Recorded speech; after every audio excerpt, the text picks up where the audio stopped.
Hello बच्चों, मैं विपुल तिवारी आपका स्वागत करता हूं अपने यूट्यूब चैनल केमिस्ट्री बाय विपुल तिवारी में। अभी तक हम लोगों ने होमोलिटिक फिजन हेटेरोलिटिक फिजन पढ़ लिया था, जो कि चैप्टर जिसका नाम है mechanism of organic compound. Siddharth university में इन दो टॉपिक से बहुत सारे क्वेश्चन बनते हैं। एक तो इलेक्ट्रोफाइल, दूसरा टाइप्स ऑफ ऑर्गेनिक रिएक्शन।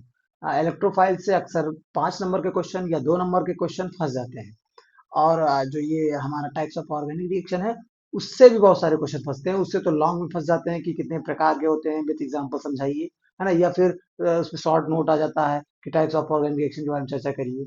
ठीक, तो अब हम पहले इलेक्ट्रोफाइल के बारे में, मैंने बहुत सारी चीजें लिख रखी हैं, उसको मैं आपको समझा रहा हूँ।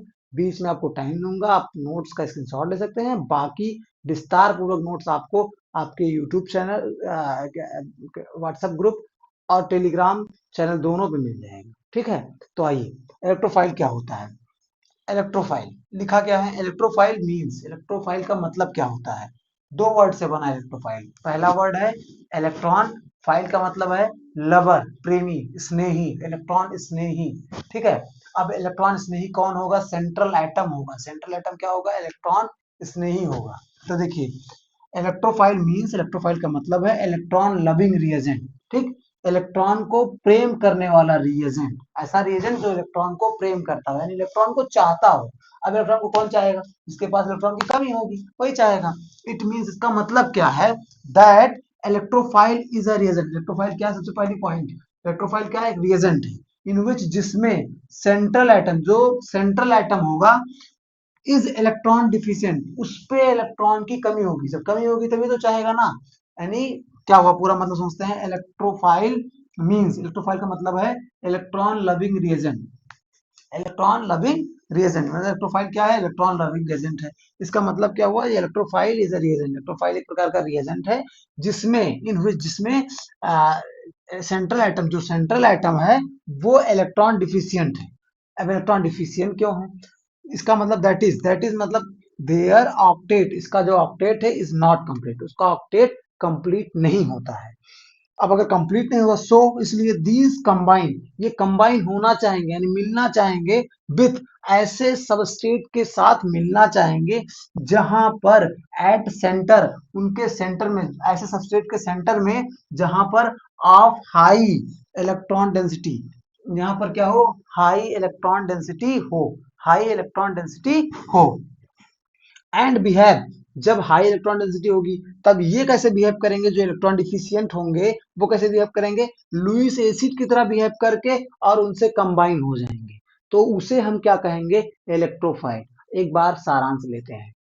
Electrophile means electron loving reagent, एक प्रकार का रिएजेंट है जो कि इलेक्ट्रॉन लविंग है, और इनका जो सेंट्रल एटम होता है वो इलेक्ट्रॉन डिफिशियंट होता है, इनका ऑक्टेट कंप्लीट नहीं होता है, और ये कंबाइन होते हैं ऐसे सबस्टेट के साथ जिनके सेंटर में हाई इलेक्ट्रॉन डेंसिटी होती है, और ये बिहेव करते हैं वहां पर लुईस एसिड की तरह। वहां पर किस तरह बिहेव करते हैं, लुईस एसिड की तरह।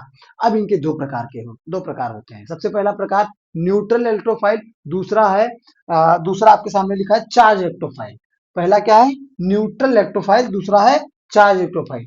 दो प्रकार के ही आदमी होते हैं, एक होते हैं उदासीन आदमी, तो कई प्रकार के होते हैं, लेकिन यहाँ पे दो तरीके के हैं, एक तो न्यूट्रल इलेक्ट्रोफाइल, एक है चार्ज इलेक्ट्रोफाइल। अब न्यूट्रल इलेक्ट्रोफाइल क्या है, सेंट्रल एटम, जिसमें, अब सेंट्रल एटम बहुत इंपॉर्टेंट पॉइंट है, इसको हमेशा आप दिमाग में रखेंगे। Central atom carry no charge, central atom पे कोई चार्ज नहीं होगा, सेंट्रल एटम पे कोई चार्ज नहीं होगा। ऐसे ऐसे इलेक्ट्रोफाइल को न्यूट्रल इलेक्ट्रोफाइल कहेंगे। एग्जांपल AlCl3, BF3, FeCl3, इन सबके सेंट्रल एटम पे कोई चार्ज नहीं होता है। फिर आइए, चार्ज इलेक्ट्रोफाइल क्या होते हैं। अब चार्ज इलेक्ट्रोफाइल में सेंट्रल एटम पर एक नेट पॉजिटिव चार्ज होगा, क्या होगा, नेट पॉजिटिव चार्ज होगा। ठीक, और एक बहुत बेसिक पॉइंट है जो कि बहुत इंपॉर्टेंट है इसमें लिखना, कि 6 electron in valence shell, valence shell में 6 इलेक्ट्रॉन होंगे, यानी ऑक्टेट रूल को तो कंप्लीट नहीं कर रहा भाई साहब। ऑक्टेट में 8 इलेक्ट्रॉन होते हैं, यहाँ पे 6 इलेक्ट्रॉन है, तो यानी इलेक्ट्रॉन डिफिशियंट हुआ कि नहीं हुआ। तो यानी 6 इलेक्ट्रॉन इन बैलेंस सेल, किसको छोड़कर, एक्सेप्ट, जानते हैं केमिस्ट्री बहुत सारे पॉइंट है, यहाँ पे भी एक्सेप्ट किसको छोड़कर H प्लस यानी H3O plus ion, H3O plus ion, इनको छोड़कर इनमें इलेक्ट्रॉन की संख्या अधिक हो सकती है, लेकिन और सब में 6 इलेक्ट्रॉन बैलेंस शेल होंगे। करेक्ट। ऐसे जिसमें 6 इलेक्ट्रॉन हो बैलेंस शेल में और एक net positive charge central atom पर हो, उसे चार्ज इलेक्ट्रोफाइल कहते हैं। उसे क्या कहते हैं? चार्ज इलेक्ट्रोफाइल कहते हैं। देखिए इसका एग्जांपल H3O प्लस, इसका एग्जांपल H3O प्लस है और Cl प्लस है, Cl प्लस और NO2 प्लस और RCH2 प्लस। ठीक है, और इनके नाम के पीछे हमेशा ओनियम लगा रहता है। क्या लगा रहता है इनके नाम के पीछे? ओनियम। देखिए एक बार क्लियर करते हैं, इलेक्ट्रोफाइल टॉपिक यहाँ पे हुआ खत्म। देखिए इलेक्ट्रोफाइल क्या है? एक इलेक्ट्रॉन लविंग है, इसमें ऑक्टेट कंप्लीट नहीं होता है, इलेक्ट्रॉन डिफिशियंट होता है, इसके पास इलेक्ट्रॉन की कमी होती है और ऐसे सबस्टेट में जुड़ना चाहता है जहां पर हाई इलेक्ट्रॉन डेंसिटी हो, हाई इलेक्ट्रॉन डेंसिटी हो। ठीक है, और जब जुड़ता है तो वो लुईस एसिड की तरह बिहेव करता है। किसी तरह? लुईस एसिड की तरह बिहेव करता है। ये दो प्रकार के होते हैं, पहला न्यूट्रल इलेक्ट्रोफाइल और दूसरा चार्ज इलेक्ट्रोफाइल। जो न्यूट्रल इलेक्ट्रोफाइल होगा उसमें क्या होगा कि जो सेंट्रल एटम होगा उस पर कोई चार्ज नहीं होगा, जैसे AlCl3, BF3 और FeCl3। और इसके बाद चार्ज इलेक्ट्रोफाइल में आप आ जाइए, वहां पर क्या होगा? वहां पर एक नेट पॉजिटिव चार्ज कैरी करेगा। कौन कैरी करेगा? सेंट्रल एटम कैरी करेगा। और प्लस इसमें लिखा है कि 6 इलेक्ट्रॉन होने चाहिए, किसमें? बैलेंस शेल में उसके 6 इलेक्ट्रॉन होने चाहिए। किसको छोड़कर? H प्लस को छोड़कर, यानी H3O प्लस आयन में H प्लस को छोड़कर सबके जो और शेष बचे उनमें 6 इलेक्ट्रॉन होंगे बैलेंस शेल में। ठीक, और इसका एग्जांपल हमने बता दिया, H3O plus, Cl plus, NO2 plus. ठीक है, XYZ। और प्लस इनके नाम में ओनियम आएगा, इनके नाम में क्या आएगा? ओनियम आएगा। अब आगे बात करते हैं, हमारा इलेक्ट्रोफाइल हुआ खत्म। अब हम लोग चर्चा करेंगे अगले टॉपिक पे, types of organic reaction. Types of organic reaction. Organic का वो हमेशा हंसता रहता है, क्यों? सही कह रहा हूँ मैं, क्योंकि ऑर्गेनिक ऐसा टॉपिक है जिसमें बहुत मजा आता है पढ़ने में। तो टाइप्स ऑफ ऑर्गेनिक रिएक्शन कितने प्रकार की होती हैं? ऑर्गेनिक रिएक्शन देखिए मोटा मोटा तौर पे 4 प्रकार की। कौन कौन सी हमको जो पढ़नी है बीएससी लेवल पे? 4 प्रकार की कौन सी होती हैं? सबसे पहली बात तो सब्स्टिट्यूशन रिएक्शन, जो मेरे पीछे आपको दिख रहा होगा, सब्स्टिट्यूशन रिएक्शन। दूसरा है एडिशन रिएक्शन, तीसरा है एलिमिनेशन रिएक्शन, चौथा है रीअरेंजमेंट रिएक्शन। ठीक, ये चारों मोस्ट इंपॉर्टेंट है, आपको एमएससी तक ये चारों काम आने वाली है, इसलिए इन चारों को अच्छे से समझ लीजिए, पढ़ लीजिए। और भी एक्स्ट्रा अगर पढ़ना है तो आपको नोट्स में उपलब्ध कराऊंगा, नोट्स को जरूर आप देखिएगा अच्छे से। अगर आप चाहेंगे तो व्हाट्सएप ग्रुप पे आपको चला जाएगा, अन्यथा आप टेलीग्राम ग्रुप पे भी जुड़ के आप ले सकते हैं। ठीक है, तो आइए सब्स्टिट्यूशन रिएक्शन के बारे में जानते हैं, थोड़ा सा चर्चा करेंगे। सब्स्टिट्यूशन रिएक्शन, इसका मतलब क्या होता है? आप वैसे भी सोच रहे होंगे, सब्स्टिट्यूशन, सब्स्टिट्यूट करना, किसी को हटाना, उसकी जगह पे किसी दूसरे को बैठाना, सब्स्टिट्यूट लगाना, है ना? पापा कहते होंगे कि मेरे पास बहुत सारा सब्स्टिट्यूशन है ना, कि इसको हटा के इसको हटा लगा सकते हैं ना, तो वो चीजें हैं। तो वहां पे हमने सब्स्टिट्यूशन रिएक्शन केमिस्ट्री में भी अप्लाई कर रहा है सब्स्टिट्यूशन वर्ड। तो सब्स्टिट्यूशन रिएक्शन में क्या होता है? रिप्लेसमेंट होगा, वही चीज जो मैंने वर्ड यूज किया आपके आम लाइफ में, केमिस्ट्री आम लाइफ को भी बताती है कहीं ना कहीं। Replacement of a atom or group, पूरे ग्रुप को हटा दो, जैसे हाइड्रोक्सिल ग्रुप, बहुत सारे ग्रुप, उनको हटा दो, या फिर किसी एटम को हटा के some other atom or molecule, दूसरे एटम या मॉलिक्यूल या ग्रुप से उसको रिप्लेस कर दो, हटा दो, उसी को कहते हैं सब्स्टिट्यूशन रिएक्शन। तो क्या कहते हैं? Substitution reaction. ये शॉर्ट टर्म में डिफिनेशन इसकी, कि मतलब रिप्लेसमेंट करना किसका? किसी एटम का या फिर ग्रुप का, some other atom or molecule। ठीक, अब on the basis of nature of attacking reagent, basis किसके बेसिस पे? Nature of attacking agent, attacking agent के बेसिस पे हम चर्चा करते हैं। क्या चर्चा करते हैं? पहला प्रकार क्या है? Nucleophilic substitution reaction.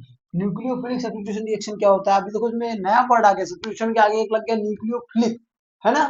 न्यूक्लियोफिलिक, नीचे देखो क्या है? इलेक्ट्रोफिलिक। अभी मैंने इलेक्ट्रोफाइल पढ़ाया है, अब इलेक्ट्रोफिलिक आ गया। न्यूक्लियोफिलिक और इलेक्ट्रोफिलिक में क्या अंतर है? यहाँ पर न्यूक्लियोफाइल होगा, वहां पर क्या होगा? इलेक्ट्रोफाइल होगा। अब न्यूक्लियोफाइल क्या होता है भाई साहब?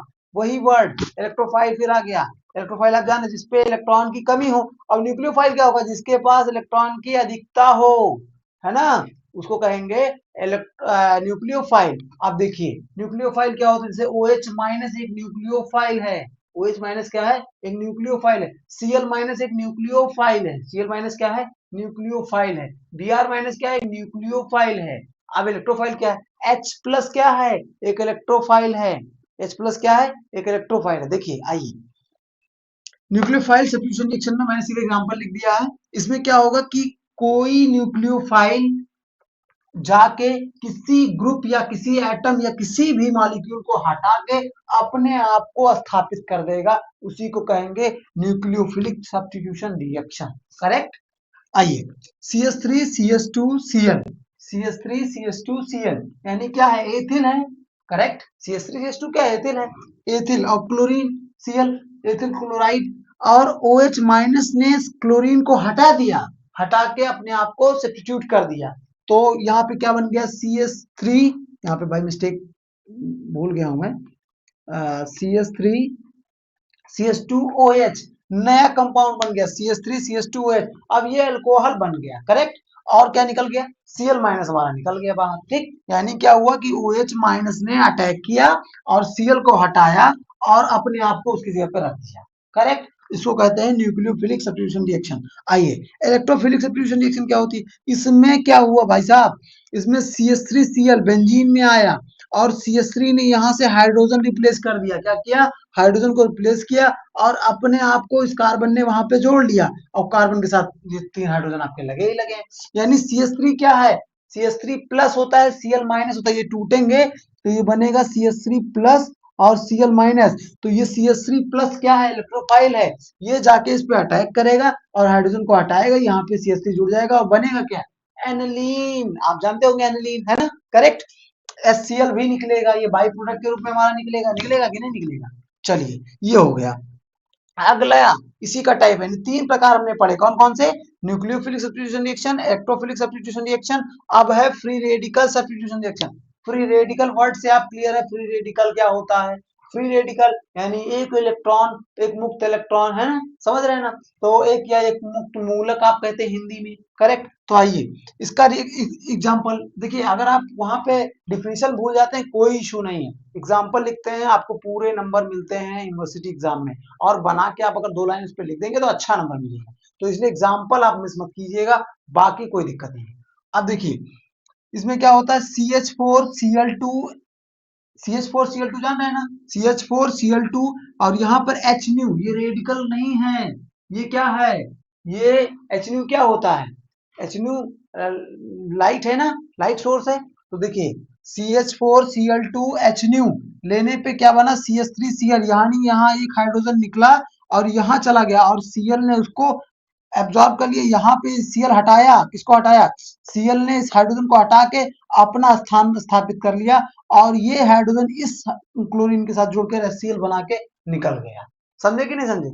इसको कहते हैं फ्री रेडिकल सब्स्टिट्यूशन रिएक्शन। यानी हमने पहला पढ़ लिया टाइप्स ऑफ ऑर्गेनिक रिएक्शन में सब्स्टिट्यूशन रिएक्शन। अब हमको पढ़ना है एडिशन का मतलब आप समझ रहे हो, वैसे क्लास फर्स्ट सेकंड में ही पढ़ा होगा एडिशन वर्ड। एडिशन मतलब क्या होता है, जोड़ना, है ना, किसी चीज को जोड़ना। अब हम केमिस्ट्री में पढ़ रहे हैं तो हम यहाँ पे क्या करेंगे, किसको जोड़ेंगे, किसी ना किसी चीज को जोड़ेंगे ही जोड़ेंगे। तो आइए जोड़ के दिखाते हैं, क्या जोड़ते हैं, नया बनेगा, कुछ जोड़ने पे कुछ नया बनेगा, इनक्रेडिबल। ठीक है, देखिए, कॉम्बिनेशन ऑफ 2 मॉलिक्यूल, किसका कॉम्बिनेशन करेंगे, 2 मॉलिक्यूल का कॉम्बिनेशन करेंगे और क्या बनेगा, टू फॉर्म। क्यों कॉम्बिनेशन कर रहे हैं, बनाने के लिए, क्या बनाने के लिए, सिंगल मॉलिक्यूल। 2 मॉलिक्यूल को जोड़कर सिंगल मॉलिक्यूल बनाने का काम कर रहे हैं। और उसमें क्या होगा, एक बहुत इंपॉर्टेंट पॉइंट है ये कि एक पाई बॉन्ड टूटेगा, एक पाई बॉन्ड टूटेगा and 2 sigma bond are form, 2 sigma bond बनेंगे। पाई बॉन्ड समझ रहे हैं ना, इस तरीके का होगा तो वो पाई बॉन्ड और ये होगा सिग्मा बॉन्ड, इसको कहते हैं सिग्मा बॉन्ड, ये है आपका पाई बॉन्ड। ठीक, एक सिग्मा, एक पाई बॉन्ड टूटेगा और 2 सिग्मा बॉन्ड बनेंगे। क्लियर, फिर से क्लियर करते हैं, कॉम्बिनेशन ऑफ 2 मॉलिक्यूल, 2 मॉलिक्यूल का कॉम्बिनेशन करेंगे टू फॉर्म, बनाने के लिए, क्या बनाने के लिए, एक सिंगल मॉलिक्यूल। और एक पाई बॉन्ड टूटेगा और 2 सिग्मा बॉन्ड बनेगा। इसको कहते हैं एडिशन रिएक्शन। इसको क्या कहते हैं, एडिशन रिएक्शन। इतना चीज आपको याद होना चाहिए। ठीक है, combination of 2 molecule, combination of 2 molecule to form a new molecule या ए सिंगल मॉलिक्यूल, ठीक है, नया मॉलिक्यूल बनाने के लिए या फिर सिंगल मॉलिक्यूल, ठीक है। फिर one pi bond is break, एक पाई बॉन्ड टूटेगा और दो सिग्मा बॉन्ड बनेंगे, दो सिग्मा बॉन्ड बनेंगे। ये भी तीन प्रकार का होता है, न्यूक्लियोफिलिक एडिशन रिएक्शन और इलेक्ट्रोफिलिक एडिशन रिएक्शन और इसके बाद में फ्री रेडिकल एडिशन रिएक्शन। आइए इसके एग्जांपल देख लेते हैं फटाफट। इलेक्ट्रोफिलिक एडिशन रिएक्शन क्या होता है? CS2 double bond CS2 HBr। तो इसमें देखिए यहाँ पे क्या हुआ है कि CS2 था, यहाँ पे एक हाइड्रोजन आके जुड़ गया है, ठीक, और Br भी इस कार्बन के पास आके जुड़ गया है। देखिए CS3 CS2 Br बना कि नहीं बना? यहाँ पर एक हाइड्रोजन यहाँ पे जुड़ा, एक ब्रोमीन यहाँ पे जुड़ा। ये यहाँ पर ऐसा क्या हुआ, यहाँ पर इलेक्ट्रोफाइल आके ऐड हुआ है, इलेक्ट्रोफाइल आके ऐड हुआ है, तो इसीलिए इसको कहेंगे इलेक्ट्रोफिलिक एडिशन रिएक्शन। यहाँ पे देखिए न्यूक्लियोफिलिक एडिशन रिएक्शन क्या हुआ, यहाँ पर न्यूक्लियोफाइल आके ऐड हो रहा है। ये देखिए Cn माइनस न्यूक्लियोफाइल है, आके इस कार्बन पे जुड़ रहा है और ये हाइड्रोजन जाके इस ऑक्सीजन पे जुड़ जा रहा है। यहाँ बॉन्ड टूट रहा है, यहाँ पाई बॉन्ड टूटा और एक सिग्मा बॉन्ड जुड़ गया, सिग्मा बॉन्ड बने, दो सिग्मा बॉन्ड बने, एक नीचे बना एक ऊपर बना, ठीक। यहाँ भी देखिए पाई बॉन्ड टूटा और यहाँ पर एक यहाँ सिग्मा बॉन्ड बना, एक यहाँ सिग्मा बॉन्ड बना। इसका नाम है साइनोहाइड्रिन। इसका क्या नाम है? साइनोहाइड्रिन। आइए फ्री रेडिकल एडिशन रिएक्शन क्या होती है? इसमें देखिए CS3 CS2 CH double bond CS2 है और H प्लस Br माइनस, आप देख रहे हैं यहाँ पर क्या हुआ कि देखिए CS3 तो है और यहाँ पर CH पे एक हाइड्रोजन जुड़ गया, ये पाई बॉन्ड टूट गया और एक नया पाई सिग्मा बॉन्ड बन गया Br, यहाँ पे जुड़ गया जाकर के, ये नया का बॉन्ड बन गया। लेकिन यहाँ पर हमने कैटलिस्ट के रूप में यूज किया है पेरोक्साइड, इसका यूज किया है पेरोक्साइड। पेरोक्साइड क्या होता है? पेरोक्साइड क्या होता है? आपके लिए होमवर्क, पेरोक्साइड क्या होता है ये आपके लिए होमवर्क, पेरोक्साइड के बारे